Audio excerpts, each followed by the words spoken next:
Hello everyone, welcome back to The Winning Agenda. My name's Jesse Muleman Marshall. It's great to be here with the first video in quite a while on the channel. This is a bit of a luxury for me, taking a moment out from my ordinary work responsibilities to just have a chat about the game. We're coming into the organised play season, and this is something that I've been working really hard on for the last few months, getting ready for the Cornerstone tournaments, the Crossroads tournaments. Feels a little bit like the calm before the storm. I'm recording this the day before our first Cornerstone tournament at Plenty of Games.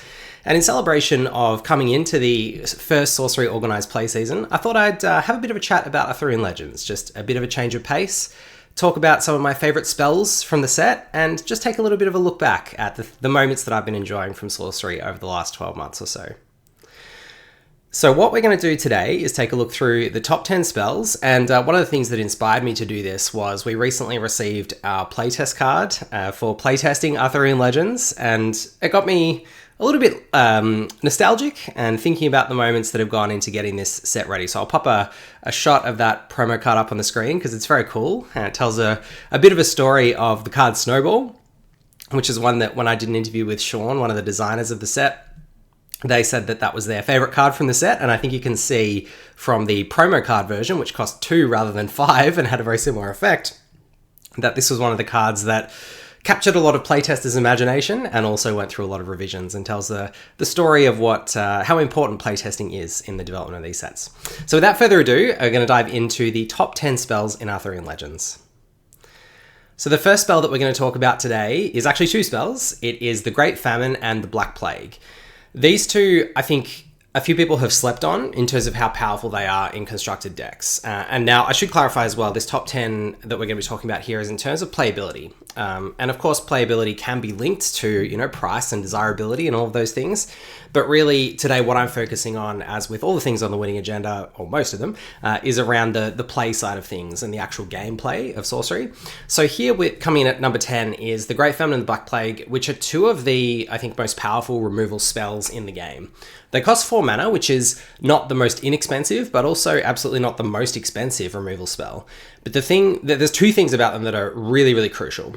So one is they hit things on the surface and subsurface. So because they say the strongest minion occupying affected site dies, if it's in the subsurface, like a burrowed root spider, it's still occupying those sites. The other thing is it happens at the end of your turn. So as soon as you play the Black Plague or the Great Famine, you're going to get one of the triggers off them. So before your opponent gets to act again, before their next turn, whatever you're trying to hit with this is going to die. So it's effectively like a removal spell that happens on your turn, like an Earthquake or a Bury or anything else. The other things which are ancillary to that are that you can choose where this goes in terms of the block of 4 locations or the block of 4 squares where this goes. And that means that you have a great deal of control that can overcome the drawback of not being able to select any minion on the board. So because with the Great Famine, it has to be the minion with the greatest power in the affected area, or with the Black Plague, the minion with the lowest power in the affected area, that can seem like a drawback, as though, I'm not sure if I'm really going to be able to hit the things I want. But because of the way Sorcery turn sequencing works, you can often move your things out of the way and still make sure you hit the thing you really want to hit. Now, obviously, sometimes there will be multiple of your opponent's minions on the same square, which means that you won't necessarily be able to target exactly what you want to hit if it just so happens that you have the Great Famine and you're trying to hit a smaller thing, or you have the Black Plague and you're trying to hit the larger thing.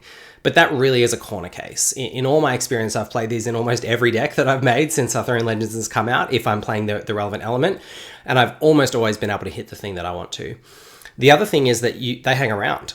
So as long as you can, in Druid, for example, you can keep feeding Tawny to them to keep them occupying a really central location on the board, which can help Druid in aggro matches. I've had matches where I'm playing against a Earthfire Sorcerer deck as the Druid, playing more of a mid-range style, and in order to give me a bit of peace and quiet to get my game plan up and running, I have the Great Famine or the Black Plague sitting there on some of the middle sites, and if there's no other minion being played into the area, I'll just move Tawny in there every other turn to keep the aura around. So aside from that specific interaction with Tawny, there are just the fact that you can get more than one thing with this, and that it can disincentivize your opponent from accessing particular parts of the board over the subsequent turns is really, really powerful in itself.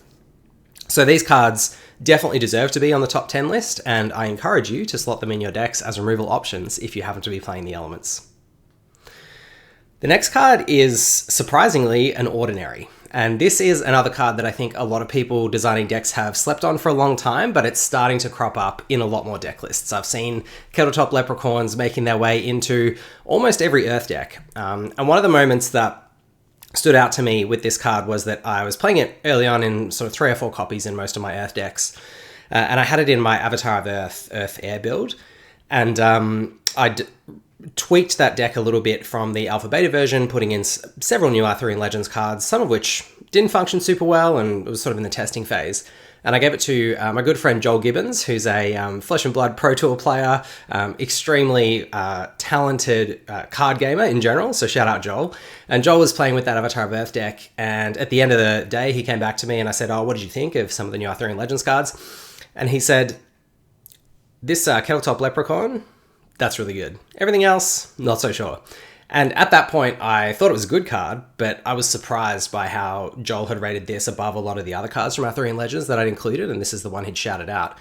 And as I've gone on playing this in aggro decks, in control decks, in mid-range decks, in every deck it overperforms. Because the difference between 2 power and 1 power, which is sort of Land Surveyor, if you want to compare them, is significant. This can function as a legitimate aggressive threat at 2 power, whereas 1 power Land Surveyors, you know, they can accumulate damage over time, but this is accumulating damage twice as quickly, which is really, really crucial. The other thing about it is that whilst you don't get it as a Genesis ability, because it is a legitimate threat that really needs to be answered, your opponent can't just ignore it. So you are really effectively going to get this sight when you want it. So by the time you want it, I should say. You might not get it exactly when you want it, but you're going to get it by turn 4 or 5 at the time when you can forego drawing a sight you might otherwise draw in order to draw an extra spell. So the fact that this says draw a sight, much like Land Surveyor, isn't actually confining you to sights if you draw it early in the game. It's actually replacing a sight draw you otherwise would have made, and therefore allows you at the beginning of your turn to draw a spell on those turns. So really, Kettletop Leprechaun functions, as long as you draw it early, as draw a card, which is a pretty fantastic Death Ride ability for something that's a 2 cost, 2 power minion. So Kettletop Leprechaun, definitely one to watch out for. Next on the list is another rather innocuous seeming minion, but Lug Bog Cat, we all know Autumn Unicorn has had a really drastic effect on the game and the metagame. Being a 3 cost 4 power minion means that mid-range decks have a way to very quickly and early in the game outclass aggro decks. And it also means that both mid-range and aggro decks who want to play this card, or Autumn Unicorn in the Earth example, are able to consistently put pressure early on control decks in a way that's really difficult for them to manage. Because 4 damage in Sorcery on turn 4, or sometimes if you're playing other acceleration on turn 3, can be extremely hard for a control deck to keep up with. Lug Bog Cat has the additional drawback and benefit of only being able to be played on water sites, but being able to be played on any water site. So that means that if your opponent happens to be playing water sites, you can actually play this on their side of the board, which can be really powerful as well, particularly since we have things like Color Out of Space and the Tri-Sites, which a lot of decks are playing. Even if they're not playing water specifically, they often incidentally have some water threshold in their deck.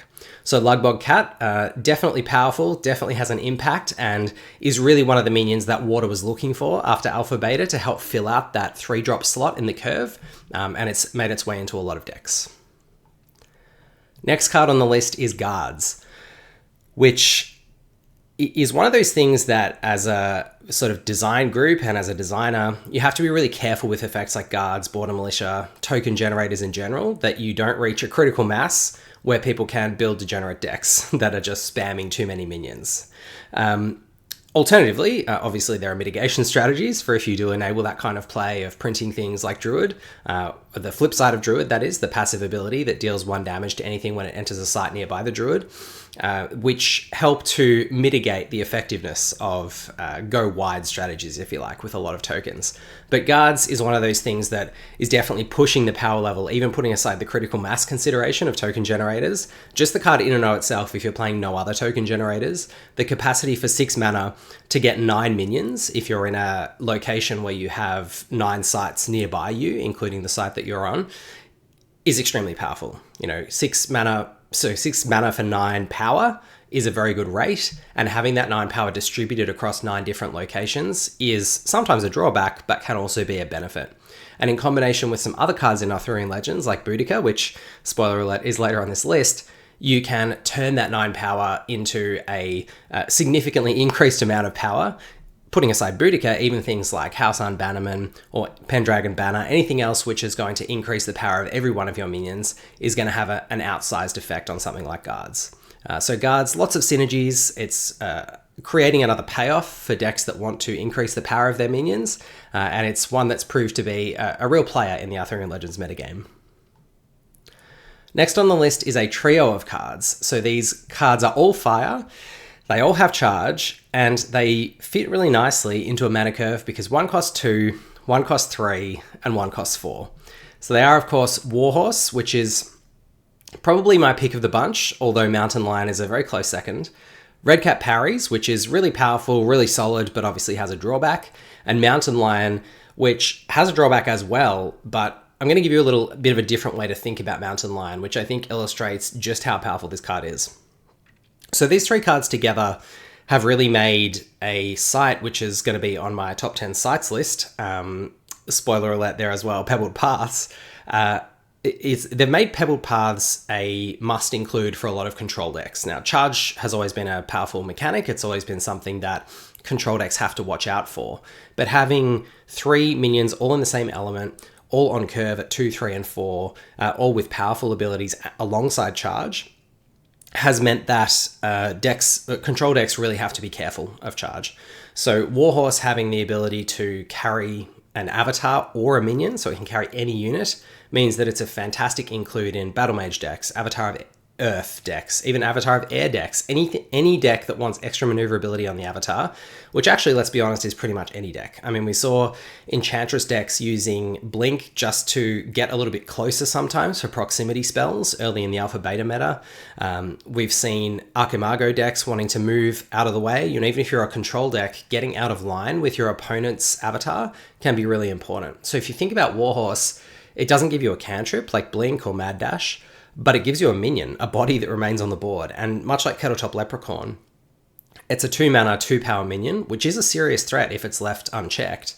It will chip away at your opponent's life total relatively quickly, but you also get this maneuverability effect, and it's something that you can make use of immediately. So if you play this, mount your avatar on the Warhorse and take 1 step, you've already really got much of the advantage of a Blink, or really the full advantage of a Mad Dash. And then you're left with a 2 power minion, which in many cases is going to be more useful in terms of tempo than any random card that you're going to draw. Because if drawing a random card, you then, unless it's a site, you then have to pay mana to play that card, which means you're losing more tempo. Whereas with Warhorse, you get your movement step, and then you already have something on the board without any further mana investment, and it's a 2 power minion, which is pretty good. It's also a 2 power minion that can allow you to take further steps in future turns, so it's got some additional potential if it remains there. And that capacity to effectively give your avatar or any other unit on the board effectively +1 movement every turn the Warhorse remains on the board, or pinch hit as a 2 power minion, just gives Warhorse so much flexibility. So in my view, Warhorse is definitely one of the most powerful spells in Arthurian Legends and worth considering. Redcap Parries as well. In aggressive decks, you want to be attacking. So, you know, Redcap Parries, kind of the drawback doesn't really matter that much because most of the time you're going to attack.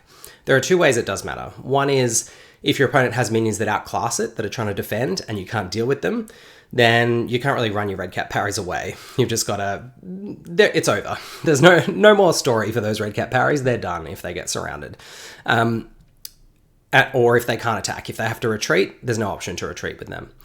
Monstrous Lion, on the other hand, its drawback, I encourage you to see more as just it has a different mode to most minions, or more limited modes. So really, if you see it as a removal spell for anything with power 4 or less, which is adjacent to one of your sites or a location where you can summon the Mountain Lion, you can either trade with something that's 4 power, or if it's less than 4 power, you actually get to kill that minion and get left behind a 4 power minion, which can attack any other minion on subsequent turns or attack the avatar directly. And because most of the time their avatar is only going to be 2 steps away from one of your sites in most games, the way that site placement tends to pan out, if on the first turn you get to play this somewhere, eat something that has power 3 or less, and your Mountain Lion remains alive, then the next turn there's a really good chance you're either going to be able to attack another minion or attack their avatar. Now obviously it doesn't happen perfectly sequentially every time, but just the fact that you've got that threat remaining on the board after spending 4 mana removing something with 3 power or less is a pretty incredible rate of return. Now obviously all of these get shut down to some degree by Pebbled Paths. Red Cat Parries also gets shut down really hard by Pebbled Paths because you can't play it nearby the Pebbled Paths at all or it will die. Mountain Lion gets shut down in terms of its functionality significantly by Pebbled Paths, but it's still a chunky minion that you're putting down on the board that if they don't deal with it, it's going to be a threat to them in the future. So Mountain Lion and Warhorse are definitely my picks in terms of versatility and what else they offer to the decks. And Mountain Lion probably harmed, Red Cat Parries harmed the most by Pebbled Paths, Mountain Lion next, and Warhorse, because you're often playing it on your back row, so not nearby to their Pebbled Paths anyway, is probably harmed the least. The next card on the list is the aforementioned Buudaca. Now Buudaca, the +3 power that you can give to all of your foot soldier tokens or just all of your other minions in general is a really significant boost. Turning a border militia that's created 3 or 4 foot soldier tokens from 4 damage into 16 damage is a pretty big difference. So the fact that this multiplies and scales so effectively with go wide decks means that you can turn what is a relatively innocuous board position into a 1-turn kill on your opponent very easily for the low investment of just 4 mana. So Buudaca is a flexible and extremely powerful pump spell, effectively, for your minions that also leaves behind a 3 power body as well. So Buudaca, absolutely above rate in terms of the impact and the damage that it can do and the way that it scales compared to most other spells that you'd pay 4 mana for in the game. It is something that demands an investment on the board from you. So in that way, I think it's a lot more of an interesting 1-turn kill than something like double craterizing someone, because it does require a little bit of setup, requires you to have a board position, requires you to be investing in a deck that's actually trying to interact with your opponent and attack their sites. And there are obviously a lot of things that can get in the way of that. You know, they can clear out your tokens, they can clear out your minions, you might have an empty board and you top deck this and it doesn't do a lot. So definitely the floor on this is that you're paying 4 for a 3 power minion, which is not great. Like, it's okay, but it's not something that, you know, to write home about. But the fact that the ceiling on this is OTKing your opponent relatively easily in combination with a lot of other cards in the game means that the ceiling is so high that this definitely earns its place on the list.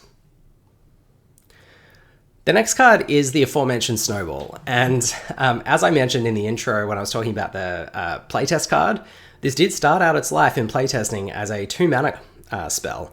You can see that the final version is 5 mana, and I think that is well deserved. And the reason that I rate Snowball so highly and that I think it deserves this place on the list is that I see it very much as the water equivalent of Earthquake. It's not quite as immediately and simply impactful as Earthquake. It doesn't move sites around, but it does move units around. And that's kind of a crucial distinction between water and earth generally. You know, earth is the element of moving sites around. It has Atlas Wanderers, Earthquake, etc. Water is the element of moving units around. So you can, with a spellcaster, so say you're playing this in Druid, you got Tawny, you can very easily get your Tawny onto the same site as their avatar and roll their avatar back over to your side of the board. You can roll their minions around. You can roll your spellcasters closer to them. You can bundle up your Druid and your Bruin, and you can roll them along with a bunch of frogs into your opponent, deal them a heap of damage, not take anything because of Bruin, and then, finish them off with another spell. You can move your opponent's avatar through briar patches and other things. Like, there are so many things you can do with the grid with Snowball, and there are so many ways, just like Buudaca, to amplify the damage that's being done with Snowball with things like frog tokens.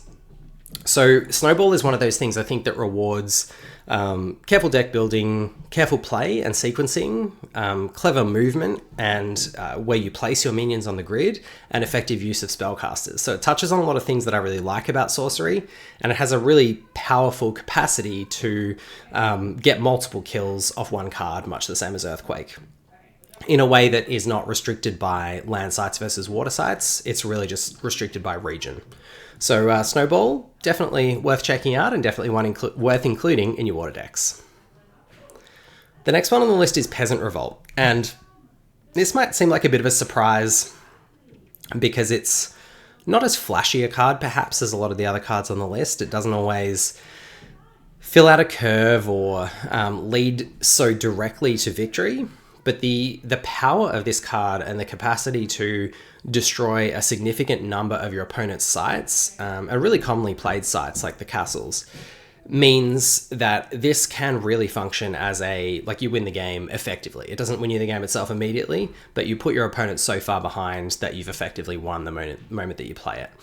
And that's a really high ceiling again for a 5-mana card, to be able to take your opponent, put your opponent so far behind that they're really mortally wounded and they're not going to come back in that game, is a lot to get out of a 5-mana card. Now, much like Buudaca, it's not always going to be the case. Sometimes your opponent won't have elite or unique cards in the realm. They won't play elite or unique sites, and you'll look at this and you'll wish it was something else. But for the cost of 1 deck building slot and sometimes being a bit of a brick, the fact that you can design your deck so it doesn't get too badly harmed by this, the opportunity cost of it is something, but it's not super high, and that you can play around it anyway. Even if you have some elites and uniques in your deck, you can play around the impact of this at the time because you control when it's played. But you can also cripple some decks absolutely with this. Means that I think it's really worth a slot and it's really worth considering. The next card on the list is one that has been harmed a little bit by the rules changes recently, and that is because you now lose stealth with Morana Lefay when you cast one of the spells. So you draw the 3 spells, and previously where you would have been able to safely stay stealthed and play through all 3 of those spells on 3 sequential turns, now when you play the first one of her spells, she will lose stealth. So that makes her a little bit more vulnerable. It means you're not always going to get the 3 card advantage out of her that you would have been able to pretty safely get before, say for things like a minor explosion or a major explosion or a crater rise. She's still just so far above rate. Like a 3 cost, 3 power stealth on its own is already pretty good. Like that's already a baseline card that you would play at ordinary rarity, something like Band of Thieves. 3 power, 3 cost stealth that draws you 1 card would be amazing. Like that's so much better than an Apprentice Wizard with drawing you 1 spell. So if you get this to draw you 1 spell, stay stealthed, you cast that 1 spell, you've already got significantly more out of it than Apprentice Wizard because immediately you can swing for 3 damage, for example. If you happen to be able to play 2 of those spells on the same turn, or if Morgana stays alive and you can play a second spell the following turn, then you're just so far ahead. Like you can see that it is already orders of magnitude better than comparable cards, even for its base cost, if you just get to cast 1 of the spells. But as soon as you get to cast 2 or 3, it's just so astronomically more powerful. Half the cost of a Grandmaster Wizard, for example, and 3 power compared to 0. It's just an incredible card. So obviously, if you're playing 3 Fire Threshold, or if you can stretch to 3 Fire Threshold, Morana Lefay always one to look out for and to consider putting in your decks. And the number 1 spell on the list is, of course, the Ring of Morrigan. Now, Ring of Morrigan is a card that has attracted a lot of attention and conversation. It's one that people have been worried about whether its power level is too high. And it's definitely pushed. It's definitely strong. 1 mana generic artifact can be searched up by Highland Princess, even though it's a unique. So you've effectively got 2 copies in your deck if you want, and if you're playing air. It's strong. It can finish your opponent off at death's door quite easily, as long as the bearer of Ring of Morrigan is nearby to the opposing avatar or can get nearby. All they have to do is cast a spell, and it's a undefendable 1 damage. All of those things are definitely powerful. It can contribute with incremental life gain. It can take out small minions. All the things that it does very well. It still has a lot of the drawbacks in terms of deck building cost of any artifact. We've seen things like Philosopher's Stone, the Cause. They're all really powerful. Like they can allow you to win games that you otherwise wouldn't and get insurmountable leads in terms of tempo. I still think a lot of people underestimate how good the Cause and the Philosopher's Stone really are in terms of getting you ahead on tempo, because people find the brick that they can sometimes be late game when you draw them, or the impact that they can have on the explosiveness of your opening hands in terms of card number, sometimes difficult to stomach. But the tempo advantage that you can get out of them is definitely some of the most powerful stuff that you can do in the game of Sorcery. So the Cause and the Stone I still think are very good, but I think the debate that people have about whether they are or are not good, whether they are or are not good enough to include in decks and worth including, a lot of the same things there can apply to the ring. It can be a brick if you draw it late. You can just need anything to impact the board, and instead you draw Ring of Morrigan. It can sometimes lead to starts where you don't have enough interaction, or you're effectively behind a card because you've got the ring, and if it were any other spell in a control deck, like a removal spell, it would actually work better for you in the game situation that you're in, rather than a ring that maybe, pings for 1 or 2 damage, if that, maybe tries to contribute to removing a minion but doesn't quite get there that game, and then gets removed by some kind of artifact removal.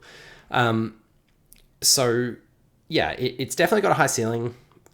It has a delayed impact, which does mean, unlike some cards, and we've seen a lot of the cards in this deck, Snowball, Buudaca, all of the charge minions, they have immediate powerful impacts on the game state and on the board.